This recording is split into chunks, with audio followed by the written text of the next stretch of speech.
Sampling frame and criteria. Detailed explanation of the sampling frame and criteria as it is typically written in Chapter 3, Methodology, of a thesis, including examples to illustrate key concepts. In thesis research, especially in the methodology section, Chapter 3, defining the sampling frame and criteria is essential to ensure the study's validity and relevance. The sampling frame refers to the actual list or source from which the sample is drawn. It is a subset of the population that is accessible and eligible for inclusion in the study. Meanwhile, sampling criteria are the specific rules or conditions that determine who will be included or excluded from the study. The sampling frame acts as a practical boundary, converting the theoretical target population into a list of potential participants. For example, if the target population is all senior high school TVL students in Region 2, the sampling frame could be enrollment records from the DepEd regional office or specific school registries. Without a clearly defined sampling frame, a study may face threats to validity due to sampling bias or inconsistency. The criteria for inclusion and exclusion play a crucial role in ensuring the sample reflects the study's purpose. These criteria may be based on age, education level, geographic location, enrollment status, language proficiency, or years of experience, among others. For example, a study on the impact of Nihongo instruction may include only students who have completed at least one semester of the Japanese language program. Those who dropped the subject or transferred out mid-semester could be excluded. A well-constructed sampling frame allows researchers to apply either probability or non-probability sampling techniques effectively. In probability sampling, such as simple random sampling or stratified sampling, the sampling frame must be a complete and accurate list of the population. In non-probability sampling methods like purposive or convenience sampling, the frame may be more flexible or informal, but must still reflect eligibility standards. Let's consider a study that aims to evaluate teaching strategies among public elementary school teachers in Sarangani Province. The sampling frame could be the updated list of teacher assignments for SY20 South Normifa 2025 from the school's division office. Sampling criteria could include currently teaching grades 4 to 6, employed full-time, and with at least 3 years of teaching experience. The researcher might exclude newly hired teachers and those in administrative positions to maintain consistency. Narrow but appropriate frame increases internal validity and helps the researcher avoid irrelevant or misleading data. Let's say a study aims to assess career readiness among grade 12 students. The sampling frame could be derived from student enrollment databases in selected senior high schools that offer TVL tracks. The inclusion criteria might include must be enrolled in a TVL strand, must be in grade 12, and must have completed their work immersion. The exclusion criteria could be those enrolled in the academic or arts and design tracks, or those who are in grade 11. These decisions must be explicitly justified in Chapter 3. To maintain transparency, the sampling frame also helps in calculating the appropriate sample size. If a school has 1,000 TVL students in grade 12 and the study uses a confidence level of 95% and a margin of error of 5%, then the researcher can estimate an appropriate sample size using standard statistical formulas. Sampling criteria may also be shaped by ethical considerations. For instance, if the study involves minors, the researcher must ensure parental consent is available within the frame. Consider another example, a study assessing community awareness of disaster preparedness. The target population could be barangay residents aged 18 and above. The sampling frame may come from the barangay registry or voter list. The inclusion criteria might be adults who have resided in the barangay for at least 1 year. Exclusion criteria might include transients or those not actively participating in community meetings. Sampling frames can be institutional, such as registries, payroll rosters, or class lists. In organizational studies, sampling frames could be staff lists or email directories. For example, a thesis studying job satisfaction among school staff could use the human resource records of the division office as the sampling frame. When using purposive sampling, The frame may be defined by relevance rather than exhaustiveness. For instance, in qualitative interviews, the researcher might identify teachers who have recently implemented a new curriculum. The sampling frame might consist of a list of schools where the program was piloted, and the criteria would focus on those who taught during the pilot.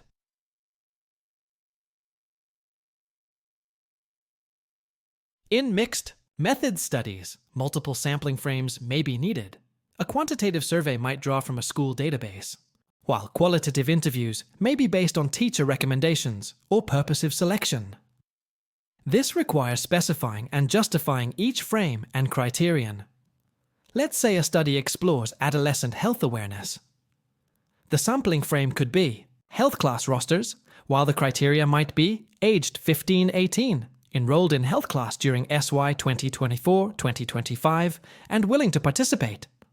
Those who are medically exempt or out-of-school youth might be excluded unless the study is designed to include them. Sampling frames should be updated and accurate.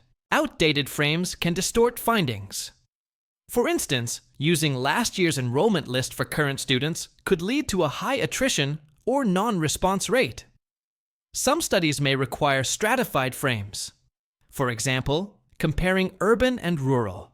Students may require 2 separate sampling frames based on school location.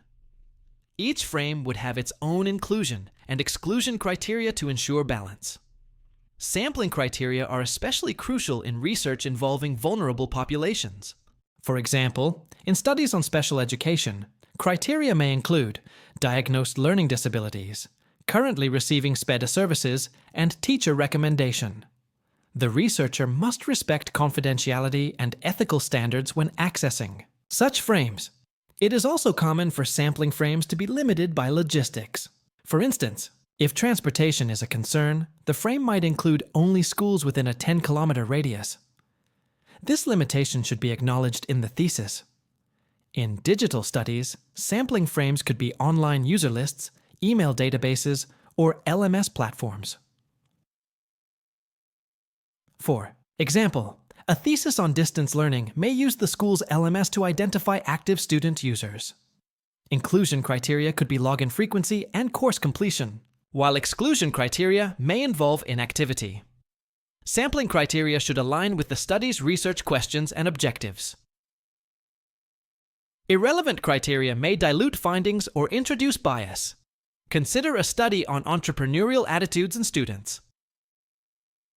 Criteria could include enrolled in entrepreneurship subjects, participated in business simulation projects, and completed a pre-study survey.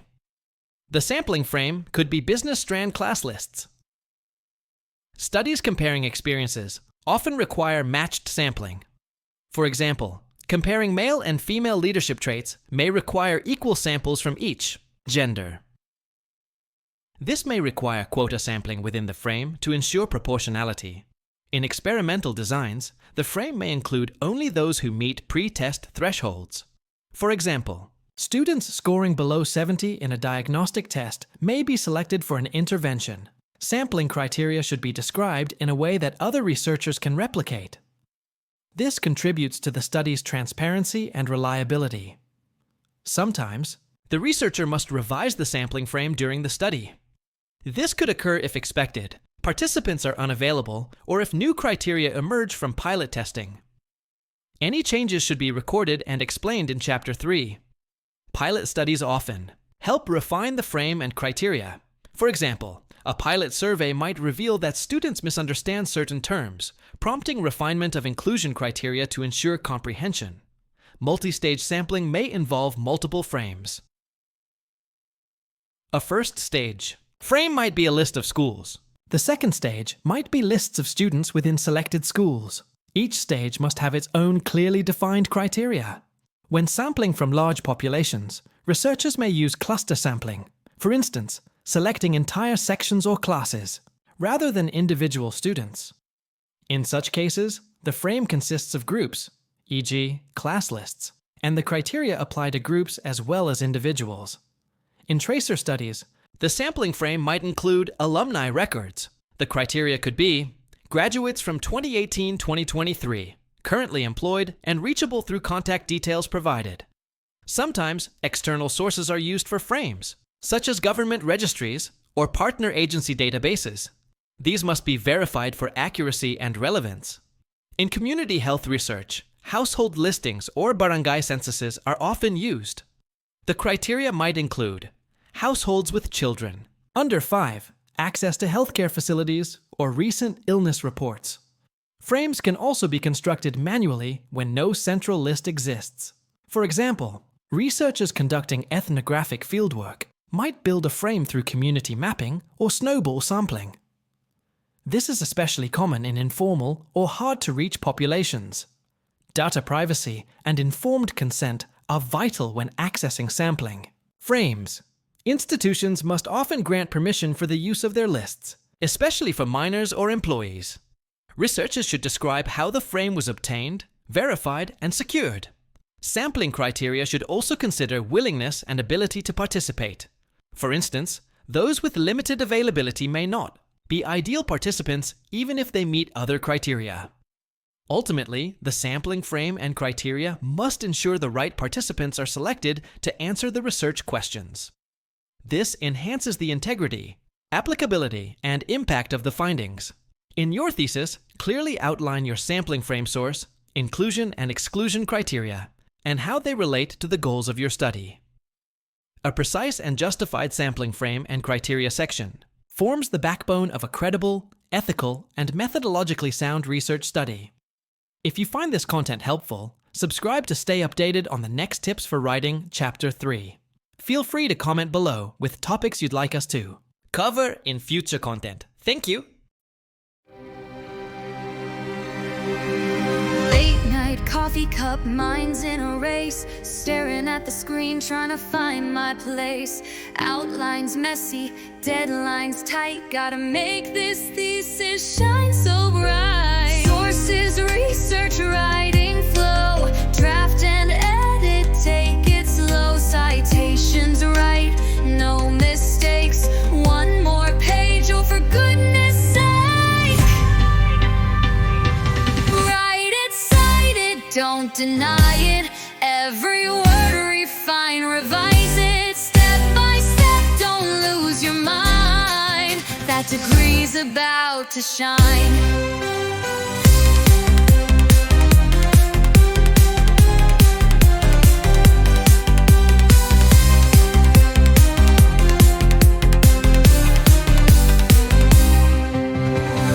Reviews long, but I push ahead.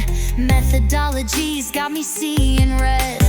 Data's done, now analyze. Find the gaps and theorize. Feedback's in, don't be stressed. Rewrite, refine, do your best. Pay visions up, take a breath. This thesis stands the test. Write it, cite it, stay excited.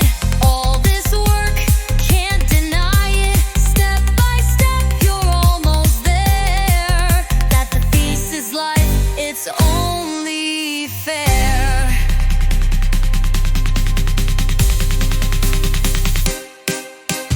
Late night coffee cup, minds in a race, staring at the screen trying to find my place.